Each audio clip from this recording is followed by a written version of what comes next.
Infrastructure and housing private limited ರವರ ವತಿಯಿಂದ ಅಭಿವೃದ್ಧಿ ಹೊಂದಿರುವ ಬಡಾವಣೆಯಲ್ಲಿ ಸೈಟ್ ನಿಮ್ಮದಾಗಿಸಿಕೊಳ್ಳುವ ಸುವರ್ಣ ಅವಕಾಶ. ಚಿಕ್ಕಬಳ್ಳಾಪುರ ಜಿಲ್ಲೆಯ ಚಿಂತಾಮಣಿ ನಗರಕ್ಕೆ ಹೊಂದಿಕೊಂಡಿರುವ ಎಪಿಎಂಸಿ ಮಾರುಕಟ್ಟೆಯಿಂದ ಊನವಾಡಿ ರಸ್ತೆಯ ಶೌರ್ಯ ಶಾಲೆಯ ಪಕ್ಕದಲ್ಲಿ ಕೇಂದ್ರೀಕೃತಗೊಂಡಿದ್ದು ಡಿಸಿ ಕನ್ವೆನ್ಷನ್ ಹಾಗೂ ನಗರ ಮತ್ತು ಗ್ರಾಮಾಂತರ ಯೋಜನೆ ಇಲಾಖೆಯಿಂದ ಅನುಮೋದಿತಗೊಂಡಿದ್ದು ಪ್ರತಿ ನಿವೇಶನವು ಈ ಖಾತೆ ಹೊಂದಿರುತ್ತದೆ.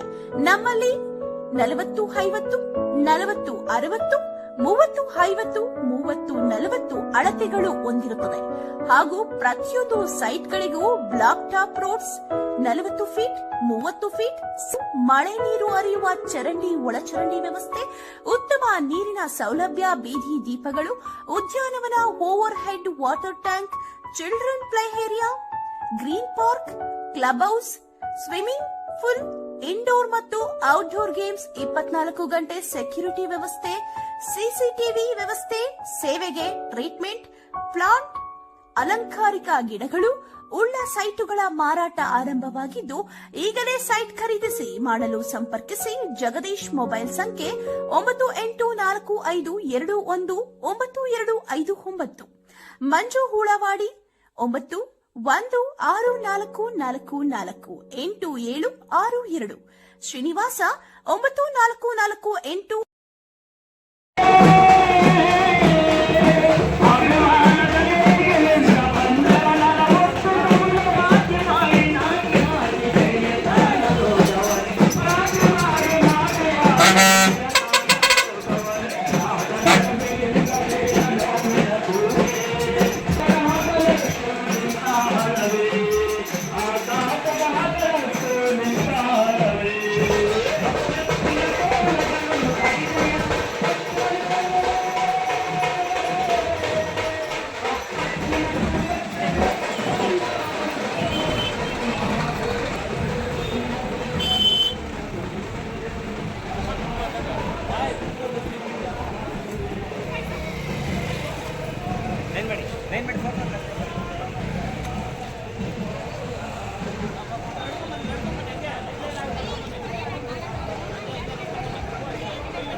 ಭಾಷಣವನ್ನು ನೆರವೇರಿಸಿಕೊಡ್ಬೇಕಂತ ಹೇಳ್ಬಿಟ್ಟು ತಮ್ಮಲ್ಲಿ ಸವಿನಯ ಪ್ರಾರ್ಥನೆ.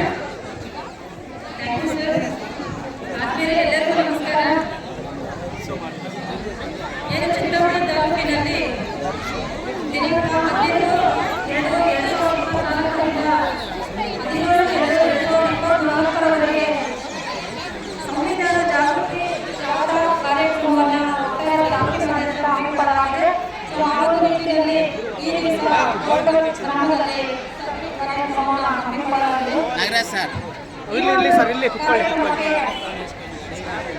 ಗ್ರಾಮ ಪಂಚಾಯಿತಿಯ ಅಧ್ಯಕ್ಷರಾಗಿರ್ತಕ್ಕಂತಹ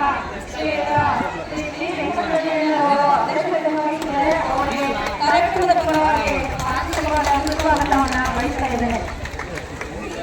ಅದೇ ರೀತಿ ಈ ಕಾರ್ಯಕ್ರಮದಲ್ಲಿ ಗ್ರಾಮ ಪಂಚಾಯಿತಿಯ ಉಪಾಧ್ಯಕ್ಷರಾಗಿರ್ತಕ್ಕಂತಹ ಶ್ರೀಮತಿ ಲಕ್ಷ್ಮೀದೇವನವರು ಹಾಜರಿದ್ದಾರೆ. ಅವರಿಗೂ ಸಹ ಕಾರ್ಯಕ್ರಮದ ಪರವಾಗಿ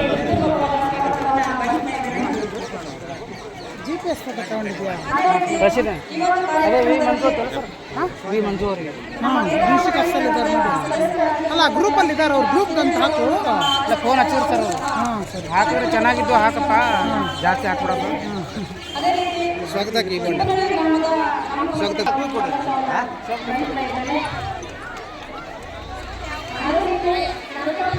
ಸ್ಥಾನಮಾನ ಹಾಗೂ ಅವಕಾಶ ಸಮಾನತೆ ದೊರೆಯುವಂತೆ ಮಾಡಲು ಮತ್ತು ವ್ಯಕ್ತಿ ಗೌರವವನ್ನು ರಾಷ್ಟ್ರದ ಏಕತೆಯನ್ನು ಹಾಗೂ ಅಖಂಡತೆಯನ್ನು ಸ್ಥಿರಗೊಳಿಸಿ ಅವರಲ್ಲಿ ಮಾತೃಭಾವನೆಯನ್ನ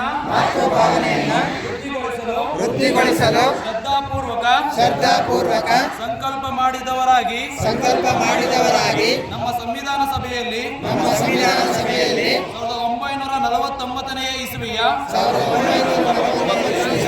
ನವೆಂಬರ್ ತಿಂಗಳ 26ನೆಯ ತಾರೀಖಾದ ಈ ದಿವಸ ಈ ಮೂಲಕ ಈ ಸಂವಿಧಾನವನ್ನು ಅಂಗೀಕರಿಸಿ ಅಧಿನಿಯಮಿಸಿ ಅರ್ಪಿಸಿಕೊಂಡಿದ್ದೇವೆ. ಆಗಸ್ಟ್ 29ರಂದು ಒಂದು ಕರಡು ಸಮಿತಿಯನ್ನು ರಚನೆ ಮಾಡಲಾಗಿದೆ. ಈ ಕರಡು ಸಮಿತಿಯ ಅಧ್ಯಕ್ಷರಾಗಿ ಡಾಕ್ಟರ್ ಬಿ.ಆರ್. ಅಂಬೇಡ್ಕರ್ ಅನ್ನು ಆಯ್ಕೆ ಮಾಡಲಾಗಿದೆ. ಇದರಲ್ಲಿ ಮೊಹಮ್ಮದ್ ಸಾದುಲ್ಲಾ ಆಗಿರ್ಬೋದು, ಕೇತನ್ ಆಗಿರ್ಬೋದು, ಮಿತ್ತರ್ ಆಗಿರ್ಬೋದು, ಕೆ.ಎಂ. ಮುನ್ಷಿ, ಅದೇ ರೀತಿ ಗೋಪಾಲಕೃಷ್ಣ ಅಯ್ಯಂಗಾರ್. ಸೊ ಅಧ್ಯಕ್ಷರನ್ನ ಒಳಗೊಂಡು 7 ಜನ ಸದಸ್ಯರಿದ್ದಾರೆ. ಬಹಳಷ್ಟು ಒಂದು ಕಾರ್ಯಕ್ರಮವನ್ನು ಮಾಡಬೇಕಾಗಿದೆ. ಯಾಕಂದ್ರೆ ಈ 7 ಜನ ಸದಸ್ಯರಲ್ಲಿ ಒಬ್ಬರು ರಾಜಕೀಯ ಕಾರ್ಯಗಳ ನಿಮಿತ್ತ ಅಮೆರಿಕದಲ್ಲಿ ನೇಮಕವಾಗಬೇಕಾಗುತ್ತೆ, ಇನ್ನೊಬ್ಬರು ಸಾವನ್ನ ಆಗ್ತಾರೆ, ಇನ್ನೊಬ್ಬರು ಭಾರತದ ಒಂದು ರಾಜಕೀಯ ಕಾರ್ಯದರ್ಶಿಗಳಲ್ಲಿ ಏನಾಗ್ತಾರೆ. ಇದೇ ಒಂದು ಸಮಯದಲ್ಲಿ ಡಾಕ್ಟರ್ ಬಿ.ಆರ್. ಅಂಬೇಡ್ಕರ್ ಅವರು ಸಹ ಅನಾರೋಗ್ಯಕ್ಕೆ ತುತ್ತಾಗ್ತಾರೆ. ಆದ್ರೂ ಎದುರಾದ ಡಾಕ್ಟರ್ ಬಿ.ಆರ್. ಅಂಬೇಡ್ಕರ್ ಸಂವಿಧಾನವನ್ನು ರಚನೆ ಮಾಡಿದರೆ ಅವರು ಭಾಗವಹಿಸಬೇಕು. ಸುಮಾರು 2 ವರ್ಷ 11 ದಿನಗಳು 11 ತಿಂಗಳು 18 ದಿನಗಳ ಒಂದು ಸಮಯಾವಕಾಶವನ್ನು ಪಡೆದುಕೊಳ್ಳುತ್ತಾರೆ. 7,000 ತಿದ್ದುಪಡಿಗಳೊಂದಿಗೆ 395 ವಿಧಿಗಳು, 22 ಭಾಗಗಳು, 8 ಅನುಸೂಚಿಗಳನ್ನು ಒಳಗೊಂಡಂತಹ ನಮ್ಮ ಒಂದು ಸಂವಿಧಾನ 1949 26ರಂದು ಅಂದಿನ ಪ್ರಧಾನಿಯಾದಂತಹ ಜವಾಹರಲಾಲ್ ನೆಹರೂರವರ ಒಂದು ನೇತೃತ್ವದಲ್ಲಿ ಅಂಗೀಕಾರಗೊಳ್ಳುವುದನ್ನು ನೋಡುವುದು. ಈ ಒಂದು ದಿನವನ್ನು ಏನು ಒಂದು ಅಂಗೀಕಾರಗೊಂಡ ಒಂದು ದಿನವನ್ನು ನಾವು ಪ್ರತಿ ವರ್ಷ 2015ರ ಈಚೆಗೆ ನಾವು ಸಂವಿಧಾನ ದಿನವಾಗಿ ಆಚರಿಸುತ್ತೇವೆ. ಈ ನಿಟ್ಟಿನಲ್ಲಿ 1950 ಜನವರಿ 26ರಂದು ಸಂವಿಧಾನ ಜಾರಿಗೆ ಬಂದಿದೆ. ಈ ಸಂವಿಧಾನ ಜಾರಿಗೆ ಬರಲಿಕ್ಕೆ ಒಂದು ಹಿನ್ನೆಲೆ ಇದೆ. ಪೂರ್ಣ ಸ್ವರಾಜ್ಯದ ಯೋಜನೆ 1930ರಲ್ಲಿ ಮಾಡಿದರು. ಸೊ ಈ ನಿಟ್ಟಿನಲ್ಲಿ ಈ ಒಂದು ಸಂವಿಧಾನ ವಿವಿಧ ಹಂತಗಳ ಬಗ್ಗೆ ನಾವು ಸುಮಾರು 60 ರಾಷ್ಟ್ರಗಳನ್ನು ಒಂದು ಅಧ್ಯಯನ ಮಾಡಲು ಡಾಕ್ಟರ್ ಬಿ.ಆರ್. ಅಂಬೇಡ್ಕರ್ 60 ರಾಷ್ಟ್ರಗಳನ್ನು ಅಧ್ಯಯನ ಮಾಡುವುದರ ಮೂಲಕ ಅಲ್ಲಿ ಒಂದು ಸಮುದಾಯದ ಒಂದು ಪ್ರಮುಖ ಆಶಯಗಳನ್ನು ತೆಗೆದುಕೊಳ್ತಾರೆ. ಆ ನಿಟ್ಟಿನಲ್ಲಿ ನಾವು ನೋಡೋದಾದ್ರೆ ಮೂಲಭೂತ ಹಕ್ಕುಗಳನ್ನು ಅಮೆರಿಕ ದೇಶದಿಂದ, ಮೂಲಭೂತ ಕರ್ತವ್ಯಗಳನ್ನ ರಷ್ಯಾ ದೇಶದಿಂದ, ಸುಪ್ರೀಂ ಕೋರ್ಟ್ನ ಕಾನೂನಾತ್ಮಕ ವಿಷಯಗಳನ್ನ ಜಪಾನ್ ದೇಶದಿಂದ, ಸ್ವಾತಂತ್ರ್ಯ, ಸಮಾನತೆ, ಜಾತಿಗಳನ್ನು ಅಂಶಗಳನ್ನ ಫ್ರಾನ್ಸ್ ದೇಶದಿಂದ ಪಡೆದುಕೊಳ್ಳಲಾಗಿದೆ. ಅದೇ ರೀತಿಯಲ್ಲಿ ನಾವು ರಾಜ್ಯ ನಿರ್ದೇಶಾತ್ಮಕ ತತ್ವಗಳನ್ನು ಐರ್ಲೆಂಡ್ ದೇಶದಿಂದ ಪಡೆದುಕೊಳ್ಳಲಾಗಿದೆ.